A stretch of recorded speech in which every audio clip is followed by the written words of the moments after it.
नमस्कार दोस्तों, the learner point में आप सभी का स्वागत है। दोस्तों, आज के इस वीडियो में हम शुरू कर रहे हैं राजस्थान का करंट जीके है वो। और करंट जीके की यदि बात करूं तो चाहे तृतीय श्रेणी शिक्षक भर्ती हो, चाहे आरपीएससी सेकंड ग्रेड हो या फर्स्ट ग्रेड हो, सभी के लिए महत्वपूर्ण है। और करंट अफेयर्स है उसमें हम ये जो सीरीज शुरू की है ये जनवरी से लेकर मार्च तक की है, जिसके 3 या 4 वीडियो आएंगे। उसके पश्चात दोस्तों अप्रैल से लेकर के जून तक का आएगा। तो इस तरह से 3-3 माह का अपन करंट है वो करते जाएंगे।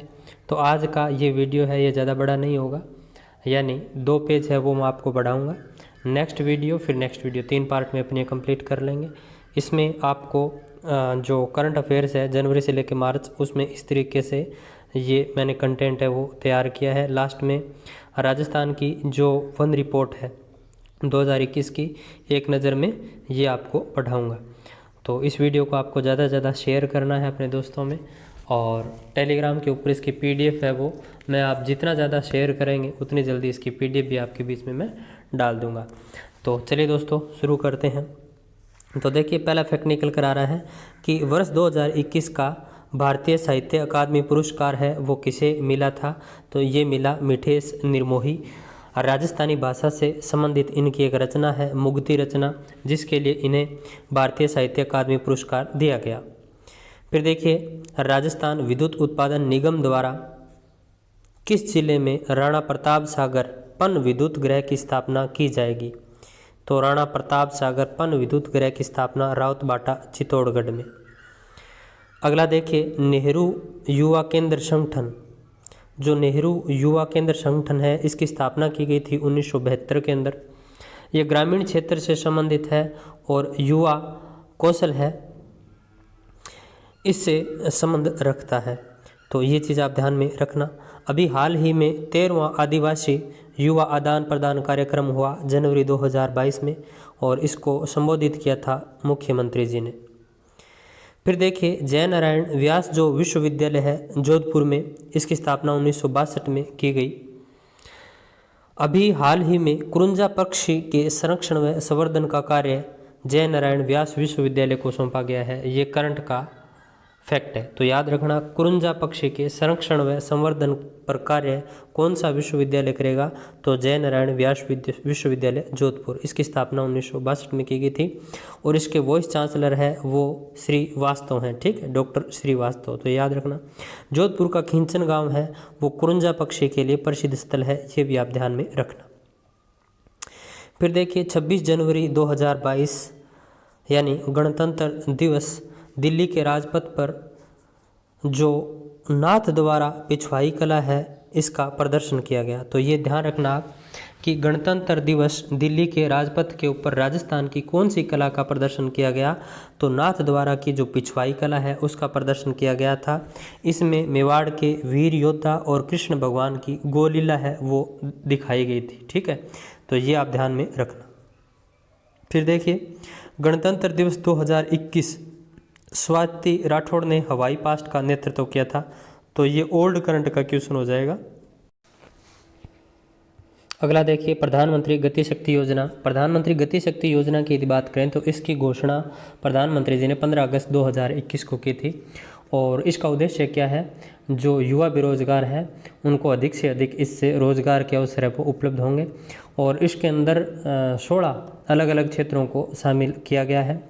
तो अब राजस्थान से संबंधित यहाँ पर क्या करंट निकल के आ रहा है अपने लिए, तो देख लेते हैं। देखिए, इसके तहत राजस्थान के जो 2 चरण हैं उनको विकसित किया जाएगा। पहला नीमराणा, भिवाड़ी और खुशखेड़ा।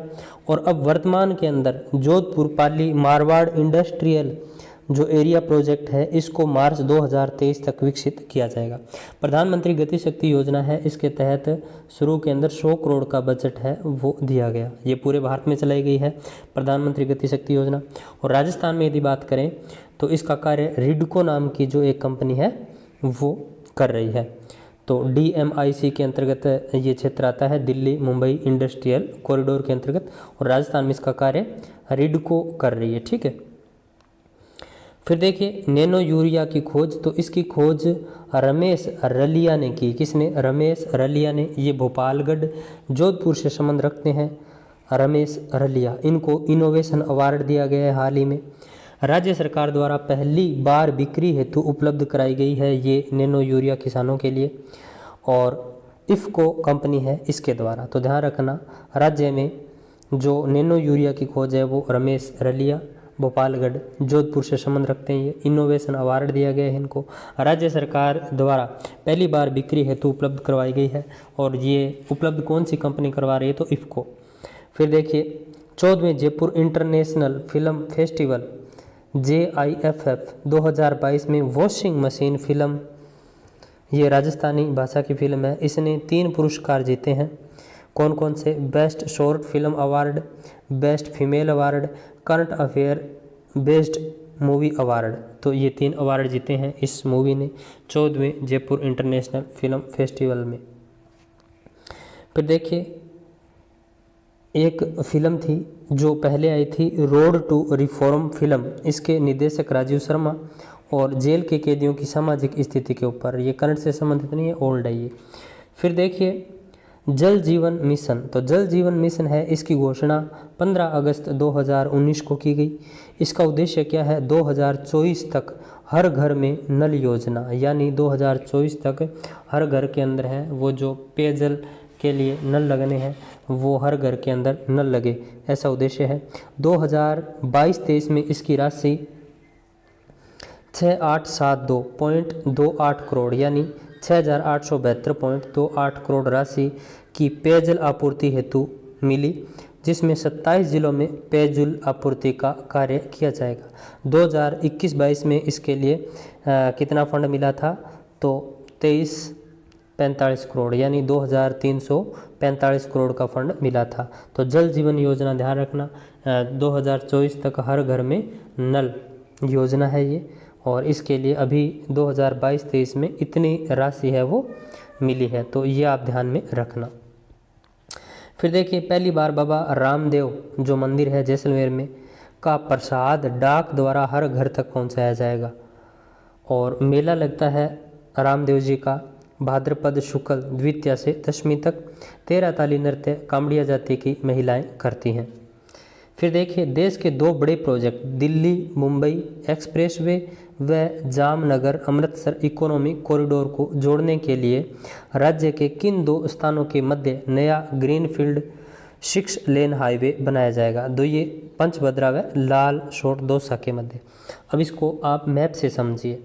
देखिए ये है जामनगर अमृतसर रोड, ठीक है, जामनगर अमृतसर कॉरिडोर। फिर देखिए दूसरा है दिल्ली मुंबई वाला जो एक्सप्रेस वे है वो। तो ये दोनों आपको दिखाई दे रहे हैं ये। अब एक बार उस इधर वाले को मैं छोड़ता हूँ, इसको समझिए। ये जामनगर जो अमृतसर कॉरिडोर है इसकी कुल लंबाई यदि आपसे पूछ ले तो 1224 किलोमीटर है। यदि आपसे राजस्थान में पूछ ले तो 636 किलोमीटर है, ये ध्यान रखना आप, ठीक है। अब देखिए ये 3 रिफाइनरियों को जोड़ने का काम करता है जामनगर अमृतसर कॉरिडोर है वो। एक तो अम्बाड़ा रिफाइनरी पंजाब में, पंचभद्रा बाड़मेर वाली, जामनगर ये गुजरात वाली, 3 रिफाइनरियों को जोड़ने का ये काम करती है। अब देखिए इधर जो दिल्ली मुंबई एक्सप्रेस वे है जिसे ग्रीन कॉरिडोर के नाम से जाना जाता है, और इधर वाला है इसे इकोनॉमिक कॉरिडोर के नाम से जाना जाता है। जो दिल्ली मुंबई ग्रीन कॉरिडोर है इसकी लंबाई है 1350 किलोमीटर, ठीक है। अब देखिए इन दोनों को जोड़ने के लिए एक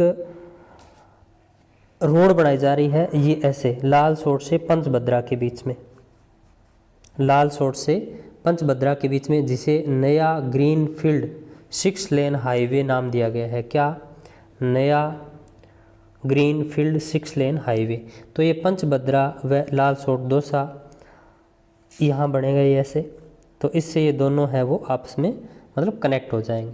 तो ये है 2 बड़े प्रोजेक्ट दिल्ली मुंबई एक्सप्रेसवे व जामनगर अमृतसर इकोनॉमिक डोर को जोड़ने के लिए इन 2 स्थानों के मध्य नया ग्रीनफील्ड 6 लेन हाईवे बनाया जाएगा।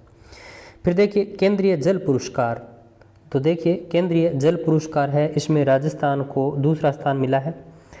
ये संयुक्त रूप से मिला तमिलनाडु और राजस्थान, प्रथम उत्तर प्रदेश को। और केंद्रीय जल शक्ति मंत्री कौन है? तो गजेंद्र सिंह शेखावत है केंद्रीय जल शक्ति मंत्री। गजेंद्र सिंह शेखावत। इनका संबंध जोधपुर मारवाड़ क्षेत्र से है।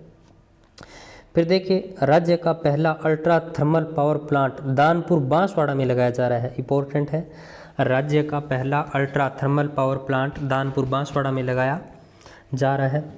अभी अल्ट्रा थर्मल पावर प्लांट क्या होता है, इसमें क्या होता है कि 450 ग्राम कोयला है, उससे 1 यूनिट विद्युत उत्पादन होता है। ठीक है। फिर देखिए, राजस्थान में रवि सोनी, इनका संबंध है उदयपुर से, ने फैशन डिज़ाइन में दुनिया का सबसे बड़ा चित्र बनाकर अपना नाम Guinness book of world record में दर्ज करवाया है। तो ये बात भी आप ध्यान में रखना। फिर देखिए, सबसे बड़ी व सबसे कम समय में पगड़ी बांधने का रिकॉर्ड बनाया था पवन व्यास ने। तो ये भी आप ध्यान में रख सकते हैं। फिर देखिए, 10 फरवरी 2022 वायु शक्ति 2 वायुसेना के सबसे बड़े युद्धाभ्यास का आयोजन जैसलमेर के चंदन फायरिंग रेंज में किया गया। तो ये भी आप ध्यान रखना, 10 फरवरी 2022 वायु शक्ति 2 वायुसेना के सबसे बड़े युद्धाभ्यास का आयोजन जैसलमेर के चंदन फायरिंग रेंज में किया गया।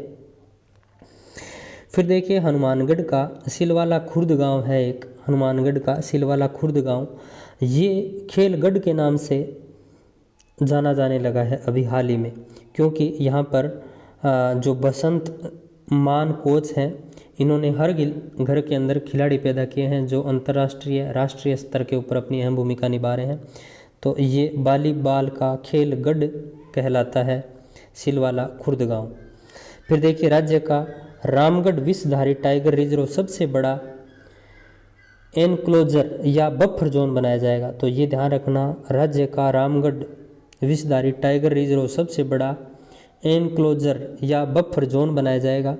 और रामगढ़ विषधारी ये टाइगर रिजर्व है, ये बूंदी में है। कहाँ है? बूंदी में। राज्य का चौथा टाइगर प्रोजेक्ट है ये, और इसे चौथा टाइगर प्रोजेक्ट है वो 29 जुलाई 2021 को घोषित किया गया। 29 जुलाई को टाइगर दिवस मनाया जाता है। राजस्थान के अंदर कुल 4 टाइगर प्रोजेक्ट हैं। कौन कौन से आपको बता दूं, यानी इन्हें बाघ संरक्षित क्षेत्र भी आप बोल सकते हैं। तो 4 है बाघ संरक्षित क्षेत्र या टाइगर प्रोजेक्ट। 2 तो है राष्ट्रीय उद्यानों में और 2 है राष्ट्रीय अभयारण्यों में। तो राष्ट्रीय उद्यानों की यदि बात करूं तो रणथंभौर राष्ट्रीय उद्यान सवाई माधोपुर वाला, मुकुंदरा हिल्स राष्ट्रीय उद्यान कोटा चित्तौड़गढ़ वाला। तो कोटा चित्तौड़गढ़ वाला है, और ये एक हो गया सवाई माधोपुर वाला, रणथंभौर और मुकुंदरा हिल्स। फिर अभयारण्यों की यदि बात करूं तो 2 अभयारण्य है, रामगढ़ विषधारी अभयारण्य बूंदी, सरिस्का का अभयारण्य अलवर। ये 4 है, ये बाघ संरक्षित क्षेत्र है, ये आप ध्यान में रखना। अब देखिए, हम वन रिपोर्ट देखते हैं एक नज़र के अंदर। वन रिपोर्ट है, वैसे मैं आपको अलग से पढ़ा चुका हूँ डिटेल में, पर यहाँ हम शॉर्ट में देखेंगे। देखिए, वन रिपोर्ट है, ये 13 जनवरी 2021 को जारी हुई। जारी किसने की थी? भूपेंद्र यादव ने। भूपेंद्र यादव है, ये पर्यावरण, वन और जलवायु परिवर्तन मंत्री है वर्तमान में। और जो ये 2021 की वन रिपोर्ट जारी हुई, ये 17वें नंबर की वन रिपोर्ट थी। इसमें 19 जिलों के अंदर वनों में वृद्धि हुई और 14 जिलों में वनों में कमी हुई। वन रिपोर्ट 2021 में वनों में वृद्धि तो 25.45 वर्ग किलोमीटर में वृद्धि हुई है। तो ये याद रखना, वन रिपोर्ट 2021 में वनों में वृद्धि कितनी दर्ज की गई है? तो 25.45 वर्ग किलोमीटर में।